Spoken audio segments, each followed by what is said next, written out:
November 16, 2016, through the coordination with the Interpol, iniuwi ka dito sa Pilipinas. Pagdating sa airport, you were arrested at sinalubong ka ni Senator Bato de la Rosa. Verify the picture on the screen. Sino ba yung nasa screen? Siya po, si Bato de la Rosa. How about your message to Senator Bato? Sir, Bato de la Rosa, sana po magbago na tayo. If your father is watching you right now, anong mensahe mo kay Mayor Espinosa? Ang mensahe ko kay Daddy,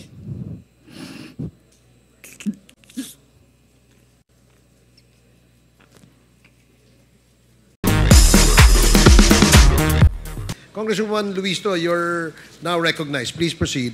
Thank you. Can you please confirm if you are the same Roland Eslabon Espinosa, a.k.a. Kerwin? Kayo po ba ito? Opo, yes po, Your Honor. And do you confirm the truthfulness of the contents of this affidavit? Opo, Your Honor.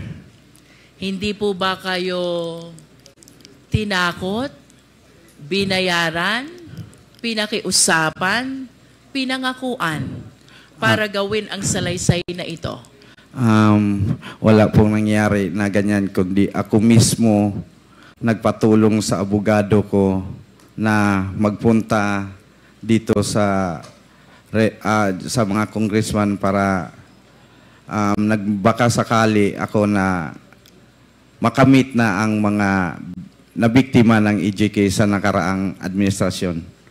Kerwin, kanina, while you were delivering your opening statement, I observed that you were crying. Umiiyak ka. Can you please enlighten us why? Kasi sa panahon na nandun ako sa EIDG na nakaburol ang papa ko, humiling ako sa mga pulis doon na sana pagbigyan nila ako na makauwi.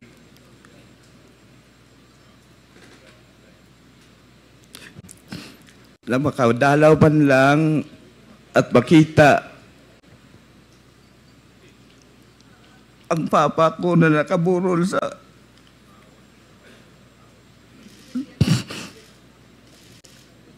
Kerwin, of course, you believe that your father, the late Mayor Espinosa, is a victim of ruthless killing. Is this your position, Kerwin? Yes. Pero alin ba yung mas nakakaiyak? Yung pagkamatay ni Mayor Espinosa o yung hindi kanila pinayagan na madalaw ang burol niya?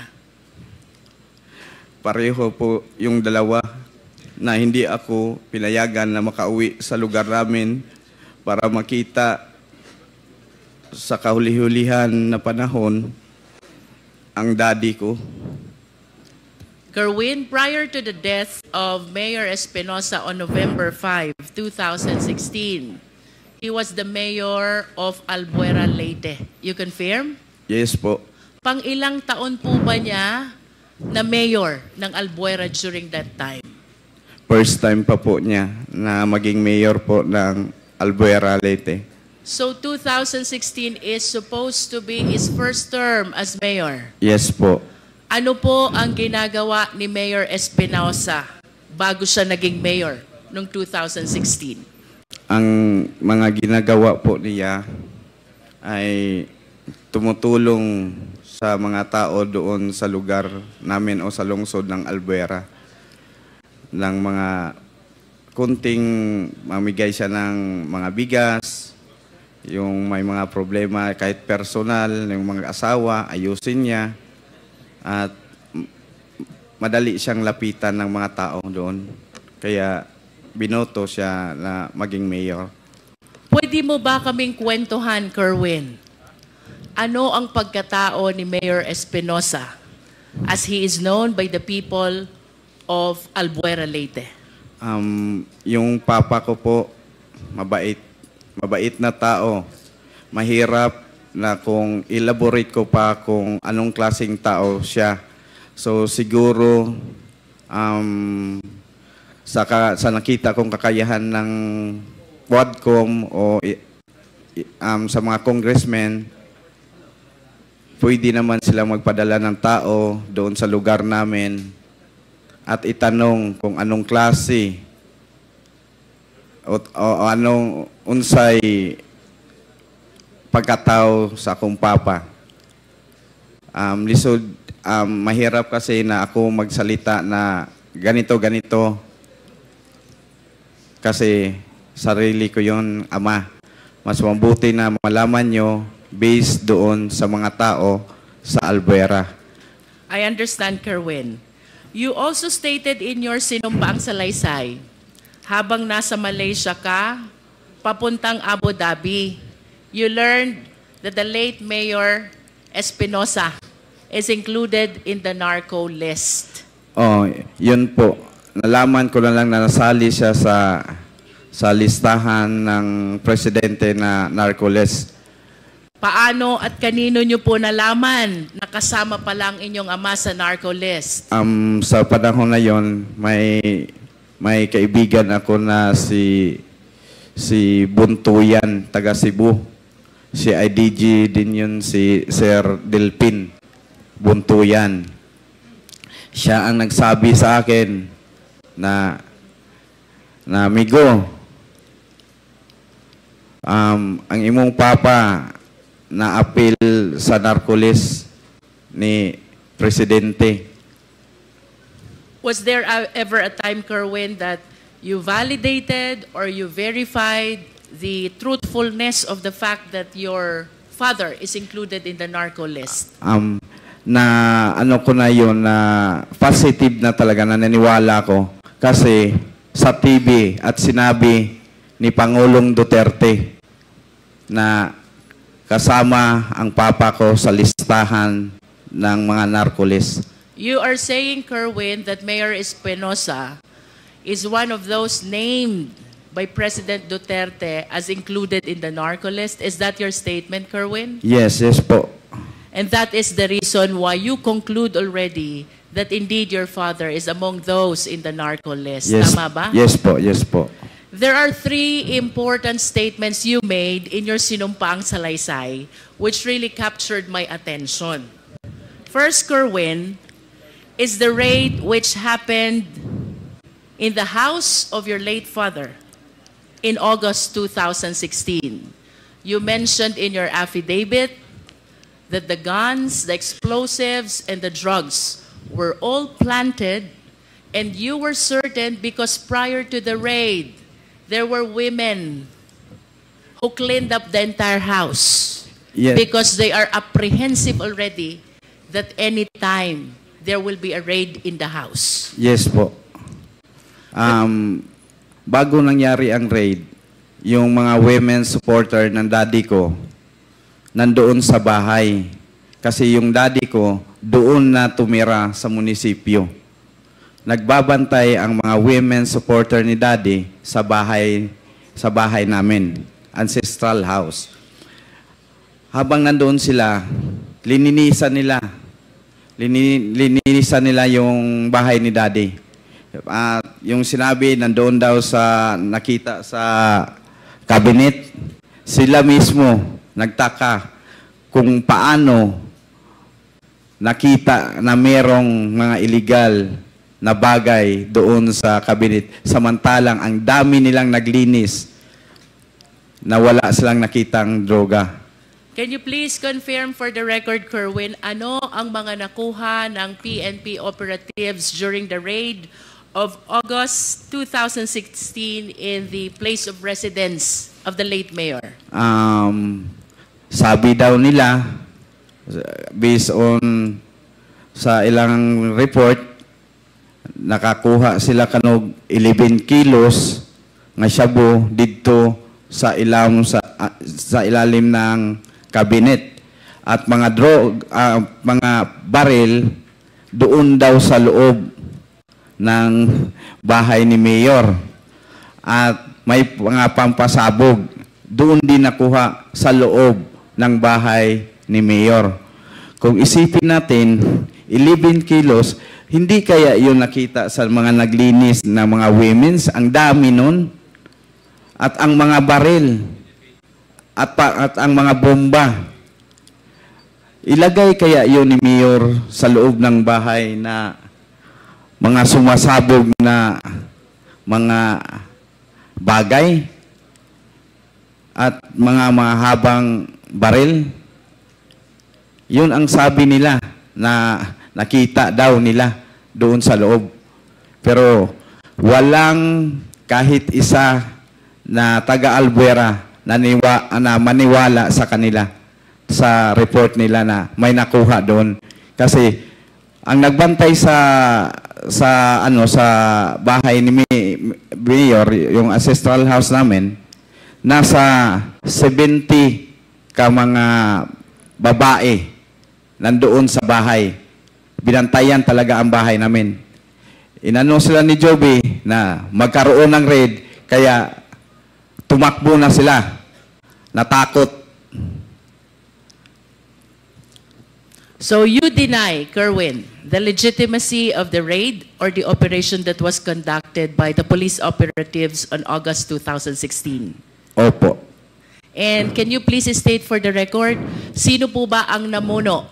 Sino po ang team leader ng naganap na raid sa inyong tahanan nung nasabing petsa? Si Mr. Joby Espinido po. Can you please state his full name?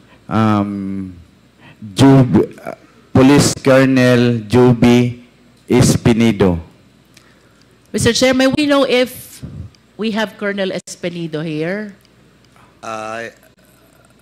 To the information of the Honorable Luistro, he sent us a letter of excuse in today's evening. Thank you, Mr. Chair. For the satisfaction of the Filipino people, just to make sure that Kerwin is aware of the identity of the one he is naming as Colonel Joby Espinido, may we request the Secretariat to flash a picture, and let's hear from Kerwin if he will be able to identify who this person is. Yes po.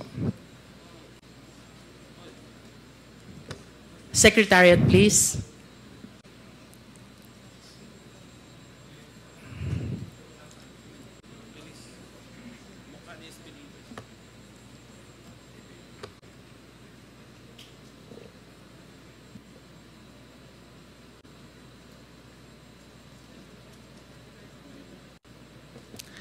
While we are waiting for the picture, Mr. Chair, the second statement which captured the attention of this representation, Kerwin, is the raid and the killing of Mayor Espinosa on November 5, 2016, which happened in Baybay, Leyte. You confirm this? Yes po, sa loob ng provincial jail ng Baybay, Leyte.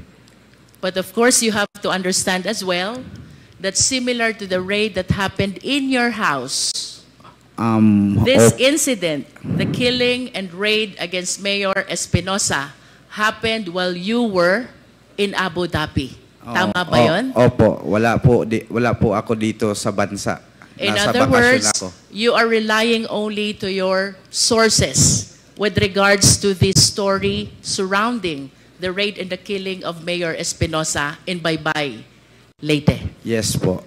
And can you please enlighten us, for the satisfaction of the public who are watching us, Kerwin, because you went a long way for us to be able to hear these explosives of yours. For a period of 7 years, naniniwala ang buong sambayan ng Pilipino sa naging testimonya mo sa Senate noon. Now you are completely overturning all your statements. And we owe it to the Filipino people to explain and share what really happened according to your source during the raid and the killing of Mayor Espinosa on November 5, 2016 in Baybay, Leyte.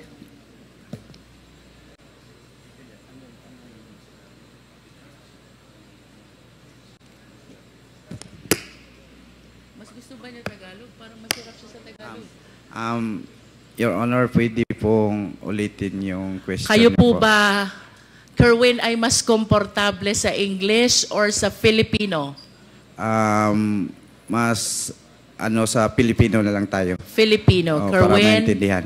you mentioned, nabanggit mo sa iyong sinumpaang salaysay, bagaman ikaw ay nasa Abu Dhabi noon, ng iyong ama na noon ay nasa Baybay, Leyte Provincial Jail, ay ni-raid at pinatay ng mga operatiba ng pulis. Nasa Abu Dhabi ka noon at ikaw ay nagtiwala lamang sa testimonya ng mga taong naruroon sa insidente. Nevertheless, Kerwin, can you please share to the Filipino people, what do you believe? Ano yung pinaniniwalaan mong tunay na pangyayari sa loob ng Baybay, Leyte, kaugnay ng pagkamatay ng iyong ama? Naniwala ako doon sa mga nakapiit sa loob. Kasi sila ang nakakita at kitang-kita nila sa dalawang mata at narinig nila ang mga putukan. Kitang-kita nila from the very beginning, pagpasok sa selda ng aking ama. Kerwin, kung nakikilala mo itong mga taong tinukoy ng iyong mga source, maari mo bang banggitin sino itong mga polis na pumasok sa selda ng iyong ama? Sa sinabi ng aking source, ang pumasok doon si Leo Laraga. Leo Laraga, siya talaga ang kumitil sa buhay ng papa ko. Leo Laraga. Laraga. Can you please check if Leo Laraga is inside this hearing venue? Narito po ba siya? With the indulgence of, Mr. Chairman, with the indulgence of Congressman Luistro, Police Captain that time, Leo Laraga, is not present now in today's hearing, but for sure we will invite him in the next hearing. Thank you, Mr. Chair. Thank you. Bukod kay Leo Laraga, sino pa ang nalalaman mong kasama nitong mga nag-raid at nag-operate pumatay sa iyong ama? Si Colonel Marcos at si Sir Matera. Kasi mga kaibigan ko sila. Kerwin, regarding Colonel Marcos and Colonel Matera, if they are present in this hall, can you kindly point at them? Ituro mo sila kung sila'y naririto sa bulwagang ito. Colonel Marcos and Colonel Matera. Yan. May we request the police officer raising his hand, to please identify himself for the record, Mr. Chair. Mr. Chair, Honorable Committee, I'm Police Colonel Marvin Marcos po. Thank you. How about Colonel Matera? Can you point at him?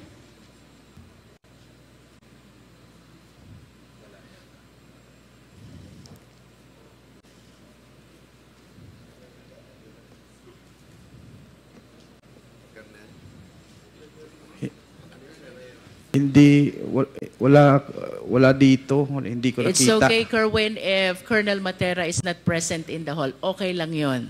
Po. I am certain that the Quad will be inviting him as well.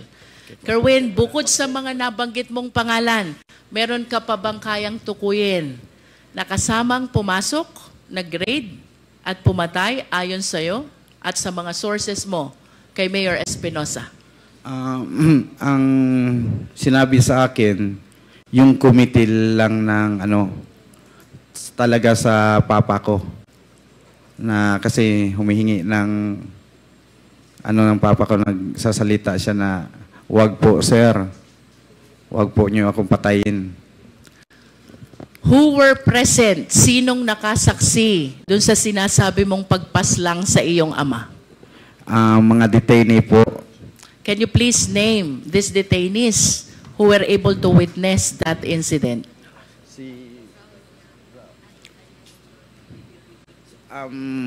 a certain Dondon na taga sa amin sa Albuera. At si Raul Yap na matay naman yun. Patay man si Raul Yap. Oh. At si Robin, a certain Robin, dalawa o tatlo sila pero yung isa tatlo yung ng daddy ko kasama niya sa selda, nag-a-assist sa kanya. Yung isa patay na po, namatay din kasama How yung about the daddy other ko. one who is he still living? The other one? Opo, Your Honor. What is his name? A certain Dondon. A certain Don Don. Oh. And can you please share with us, ano ho ba yung nalalaman yung pangyayari dito sa pagkamatay ng inyong ama? Pumasok, and then what happened next? Ang una nilang ginawa daw, sabi sa aking source, pinapace the wall muna yung mga police. Can you please illustrate? Maaari mo bang ipakita sa amin paano ba yung face the wall so the Filipino people will understand? Dito ko lang po gawin sa...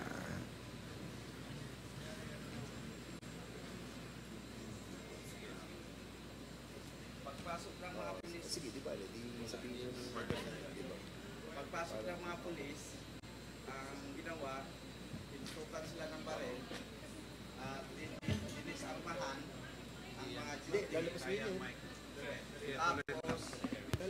Can you please provide a microphone to Kerwin?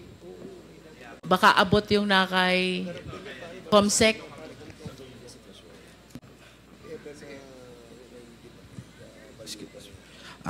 Ganito po ang sinabi sa akin na nangyari nung raid. Pumasok yung mga operatiba at dinisarmahan ang mga on duty sa oras na yon. Nung pagkatapos nilang nadisarmahan, ganito po, pinapace the wall sila.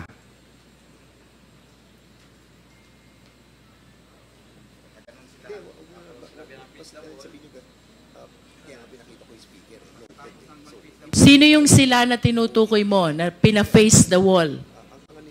Mga duty po. Judy, na Opo. pina-face the wall. Oh. And then? Then, pinaluhod sila na sinabihan daw na huwag kayong titingin. You are referring to the jail guards. Yes. Yung bantay Oh, sa mga bilangguan. bantay. Opo. Pina-face the wall, pinaluhod, wag titingin, and then what happened next? Hinanap nila ang hard drive ng CCTV. Nung nakita na siguro nila, pinatay at binitbit yung hard drive ng CCTV. Can you please identify the name of the one who took the hard drive? Sino pong kumuha ng hard drive? Nakikilala niyo po ba ayon sa inyong source? Mga pulis daw kasamahan sa pag-raid ng Baybay. Please proceed. After taking the hard drive, ano pong sunod na nangyari?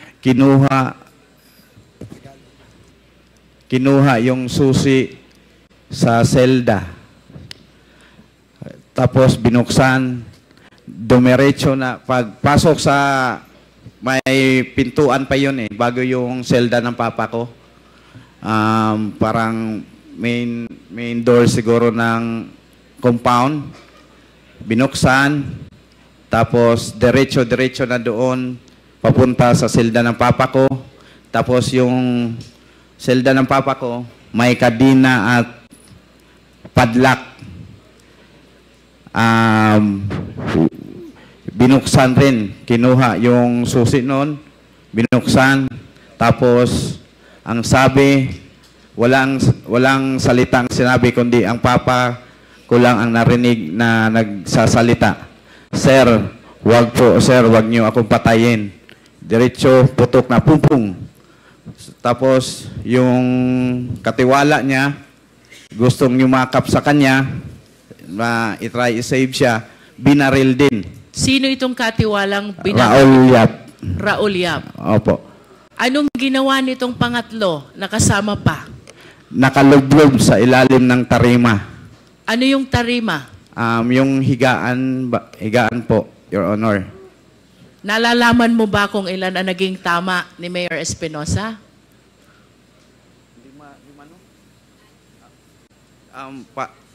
Hindi ako sure or more than five More than 5. more than 5 bullets ang na tumama sa kanya. Kerwin, thank you for illustrating. You can go back to your chair. You confirm also, Kerwin, na ang raid at pagpasok dito sa Baybay, Leyte ay nag-ugat doon sa search warrant na ini-issue laban sa iyong ama. Tama ba yun? Opo, Your Honor. Nalalaman mo ba kung sino ang huwes na nag-issue ng search warrant? Kasi tatlong judge ang kinuna nila na mag-apply ng search warrant. Si Judge Argelies nag-refuse. At ang sabi ni Judge Argelies na ba't kailangan pang mag-serve ako na nyo ng search warrant nasa loob ng kulungan ang tao. Nag-refuse si Judge Argelies. May judge na certain Janet ba yun? Ha? Janet, apelido niya?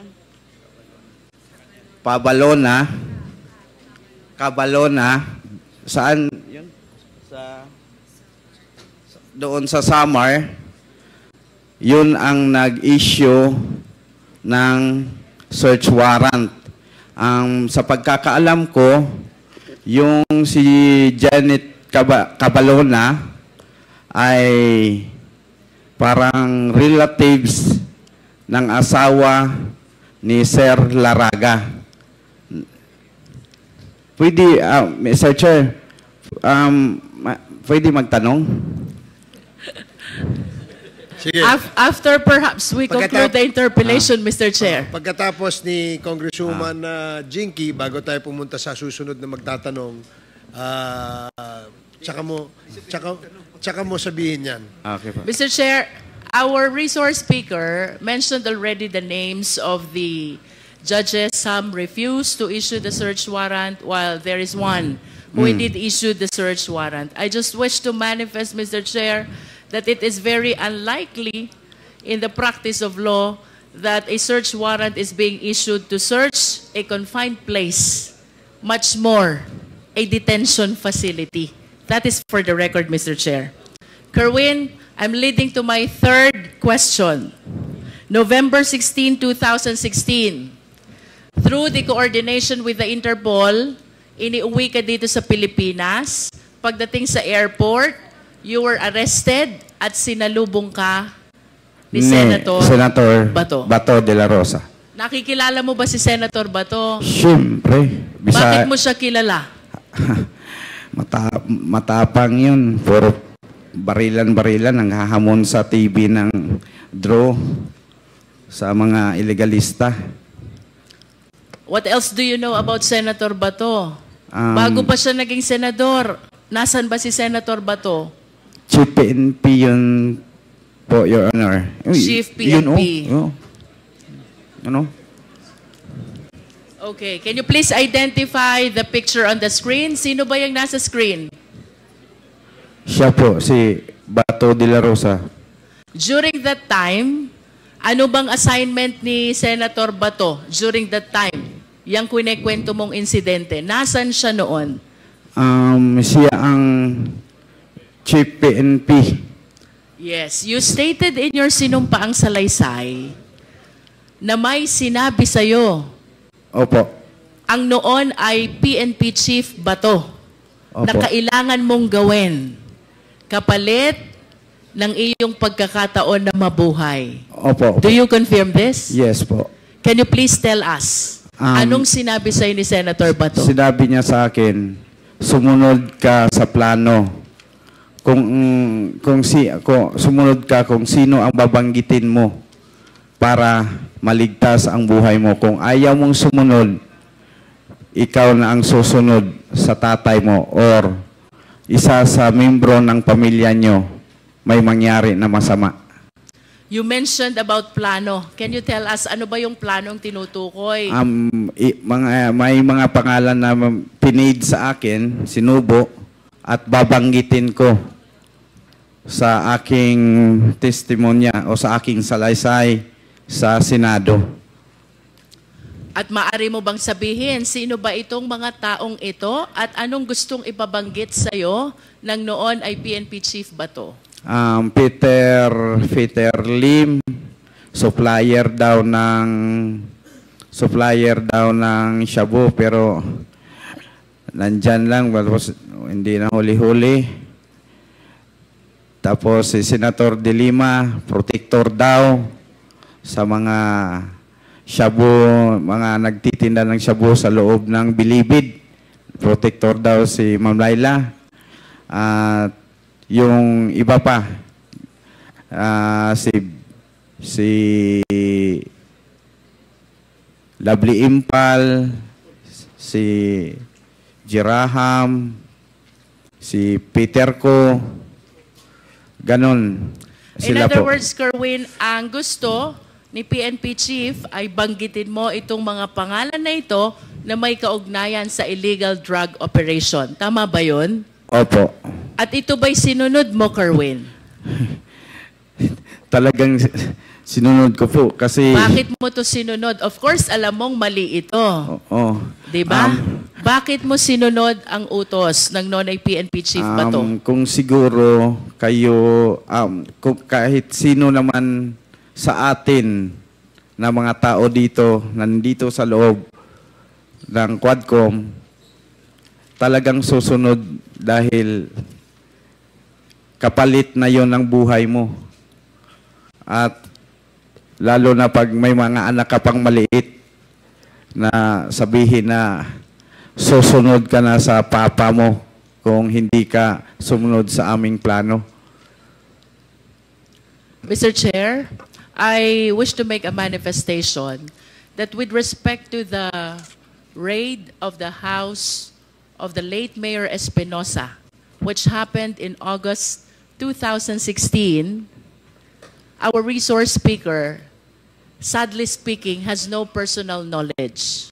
So, taking from his statements that there were women who were guarding the house and even cleaned up the house, reason why they are certain that all the guns, explosives, and shabu were merely planted by the PNP operatives, I respectfully move, Mr. Chair, that we invite these women, and I hope Kerwin will be able to name who these women are in order to substantiate the testimony that Kerwin Espinosa has given to the Quadcom. Second, Mr. Chair, with respect to the raid and the killing incident of the late Mayor Espinosa in Baybay, Leyte, we are suffering from the same predicament because, as admitted by Kerwin, he was still in Abu Dhabi during the time. So, to determine the veracity of the information that he was able to receive from his sources, I respectfully move as well, Mr. Chair, that we invite the third inmate by the name Don Don, who was inside the cell of the late mayor when the killing incident happened. I wish to ask Kerwin to name also the jail guards who were on duty during the time, likewise to substantiate the information that he has given to Quadcom already, Mr. Chair. So move, Mr. Chair.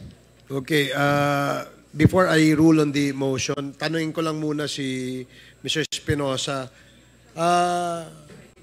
Sino-sino itong mga women na sinasabi mong ayon sa iyong salaysay, yung mga women na naglinis ng bahay ninyo?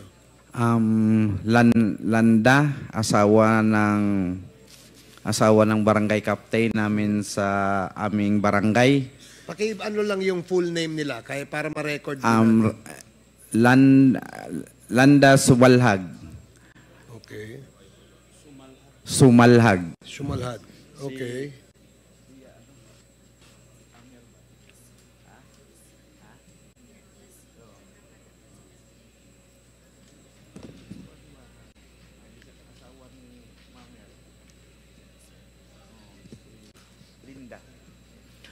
Linda Rosal. Linda. TC de la Austria. Yang tatlong binanggit ko, sila na ang magpatuloy na magbanggit kung sino-sino ang kasama nila doon sa mga women's supporters ni Daddy. Yung isang witness na nasa loob ng kulungan na isang PDL din, anong pangalan niya? Dondon, a certain Dondon. Certain Dondon. So there is a motion to invite the women who, according to the sinumpaang salaysay ni Kerwin Espinosa, ang siyang naglinis ng kanilang bahay bago po ni-raid ng membro ng Albuera Police ang kanilang bahay. And a certain Dondon who is a PDL and who apparently saw the incident that happened inside the jail. Is there a second? Is there a second? There's a second. Are there any objections? So hearing none, the motion is approved. Comsec, Mr. please Chair. invite the following personalities mentioned by Mr. Espinosa in the next Quadcom hearing. Mr. Yes, Chair. Congresswoman Luis. Can we please invite as well the jail guards who were on duty if we have the means to determine who these people were? Comsec, kindly determine who these jail guards on duty at the time of the incident and report to the Quadcom. Thank you. Anything else? Mr. Chair, I'm about to conclude. Okay, thank you. I just have one quick question for PIDEA. PIDEA, sir, palagi pong nababanggit itong narco list. Even from the time of the 3 Chinese drug lords to the time of PCSO Board Secretary Wesley Barayuga, and now we are confronted by the killing incident as alleged by Kerwin, committed against Mayor Espinosa, who allegedly was included as well in the narco list. Can you please enlighten us? Ito ho ba'y chinek nyo? If during that time, the name of Mayor Espinosa indeed appear in the narco list? Mr. Chair, Your Honor, yes, the names of the father and son appear in the original list. The Kerwin is listed as a drug trafficker. The father is only, the category of the father, whether pusher or trafficker, is not listed, but in the list, he is already indicated as neutralized. So, he was, he was dead already. Would you neutralize because dead? Yes. Would you know, PIDEA, kung kailan po napasama dun sa narco list? Was it after the killing incident or subsequent to the killing incident? In the original list, it was already after the death of If Mayor you are Espinosa. saying, PIDEA, that it was after the incident, ibig sabihin po, patay na si Mayor Espinosa nung napasama sa drug list? Ganun ho ba yun? No, Your Honor. What happened is that Mayor Espinosa is included in the list, but however, as the period or as the drug campaign continued, he would eventually be indicated as neutralized.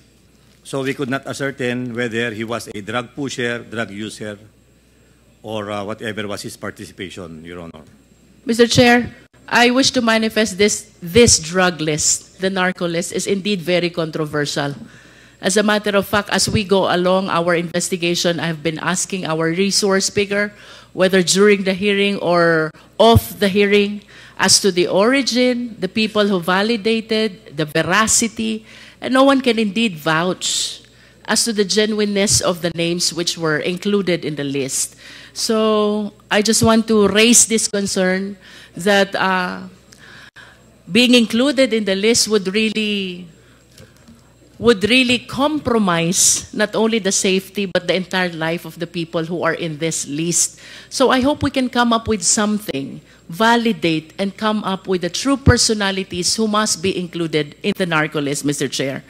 To conclude, Mr. Chair, for whatever motive does Kerwin Espinosa have today, we welcome the information he gave, subject, of course, to stringent scrutiny.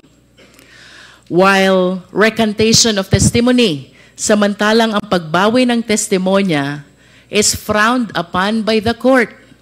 This will give us an opportunity to re-examine what really transpired relative to the raid on the house of Mayor Espinosa, the raid and killing against Mayor Espinosa which happened in Baybay Leyte, including the indictment and the incarceration of our resource speaker, and including those he named, which includes the former Senator Laila De Lima.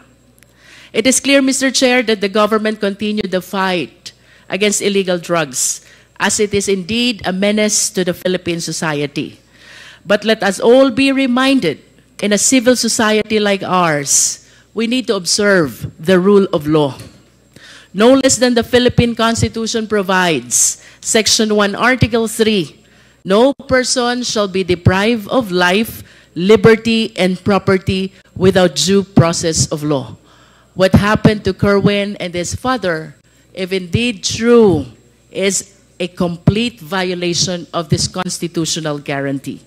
We laud the Quadcom, which includes this representation, in initiating the bill which criminalizes in a higher sense the extrajudicial killing. Mr. Chair, to conclude my interpellation, dahil nung nasa krami siya, si Kerwin, pinagbigay siya ng mensahe to certain personalities. Today, I wish to request Kerwin, can you please give your message para kay Laila De Lima, kay General Bato, at kay Presidente Duterte na lahat nabanggit mo kanina sa iyong testimonya?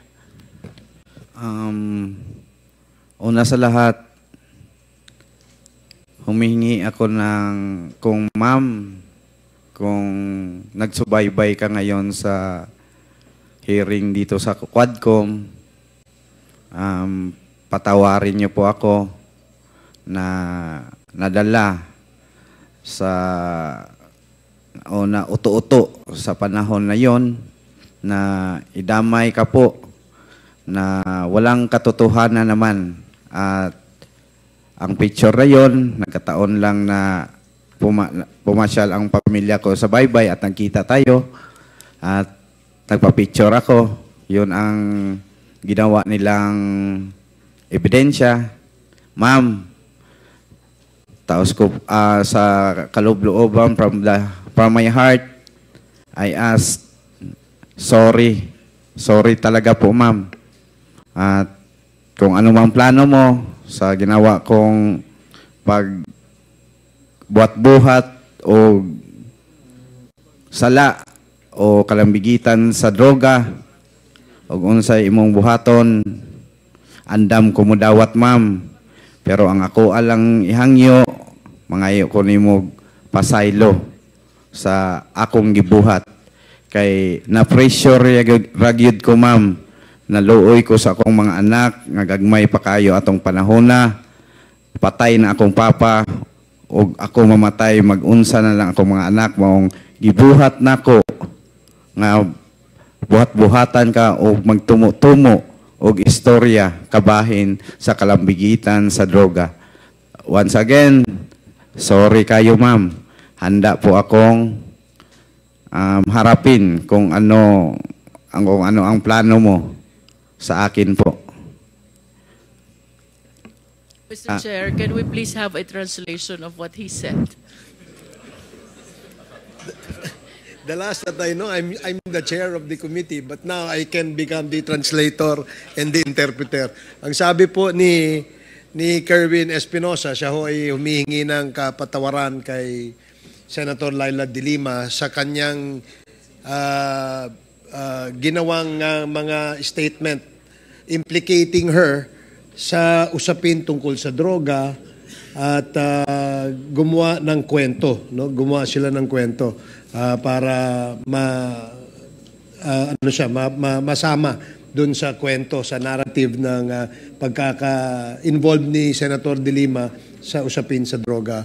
At sabi naman niya na handa rin siyang harapin kung ano man yung aksyon na gagawin ni Senator De Lima kay Kerwin Espinosa. Does that satisfy the good congresswoman from Batangas? I am totally not familiar with Visayan language. How about your message to Senator Bato? Sir, Bato de la Rosa, sana po magbago na tayo na iwasan natin na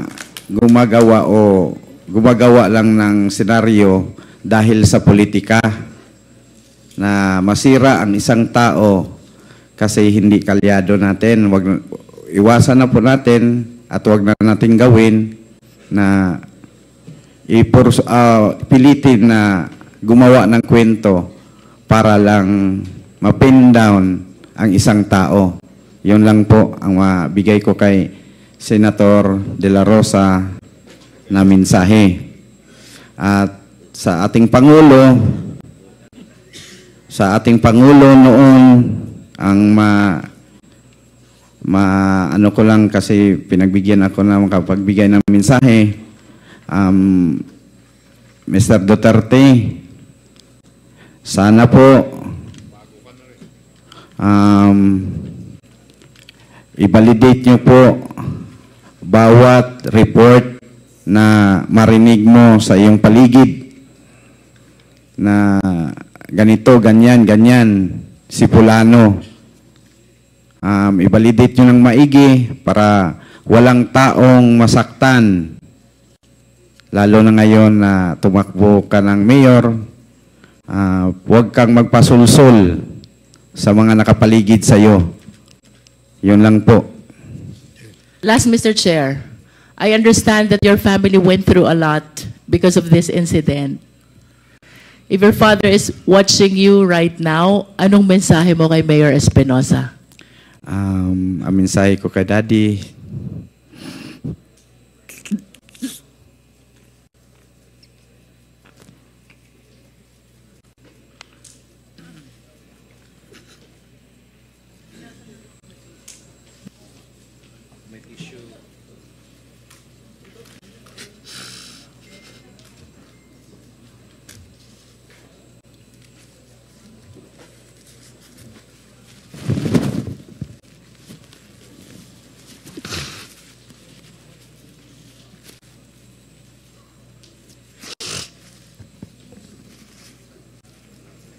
ang mensahe ko sa daddy ko,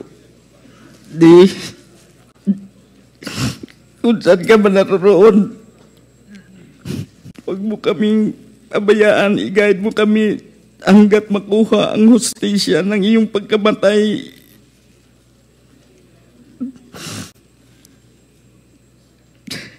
Salamat sa lahat na pinadama mo sa amin nung ikaw ay nasa kapiling ka pa namin na bilang ama.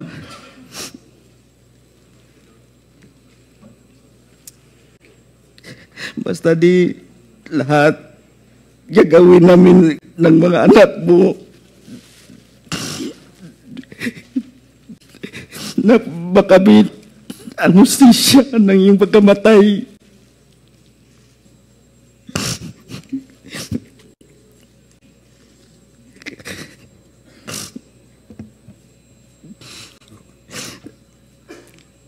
Padayon na lang di sa imo pagpanaw. Ayaw na kayo una-una ang naitabo kanimo. Kaya ako di anda mamatay para makuha lang yung hustisya di mo.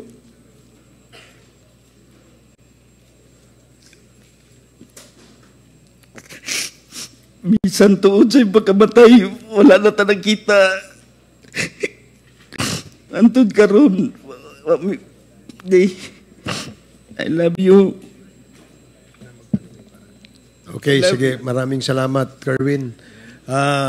Anything else, Congresswoman Luistro? I conclude, Mr. Chair. Thank you. Thank you.